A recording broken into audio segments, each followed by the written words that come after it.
আয়ের অনুরাশি 4। এই অনুরাশিকে সবসময় 2 দিয়ে ভাগ করে নিতে হবে রাফে। যে সংখ্যাটা পাওয়া যাবে তাকে এমন দুটি উৎপাদকে বিশ্লেষণ করে নিতে হবে যাদের বর্গের বিয়োগফল এই যে বাস্তব সংখ্যাটি এখানে থাকে এই সংখ্যাটি হয়।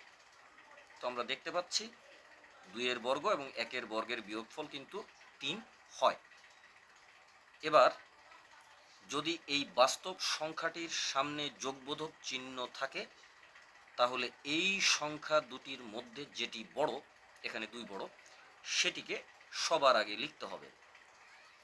বাকি যে সংখ্যাটি পড়ে থাকলো, এখানে 1 পড়ে থাকলো, 2 তো লেখা হয়ে গেছে, 1 পড়ে থাকলো, এই 1 এর সঙ্গে আইকে গুণ দিয়ে পরে লিখতে হবে।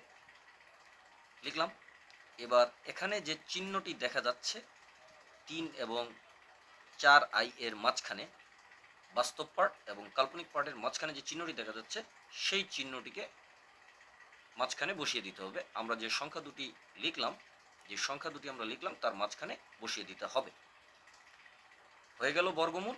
শুধু একটু কাজ বাকি, এক জোড়া প্যারেনথেসিস দিয়ে তাদের সামনে একটা প্লাস মাইনাস দিয়ে দিতে হবে, যেহেতু বর্গমূল। সকলকে দেখার জন্য অসংখ্য ধন্যবাদ জানাচ্ছি।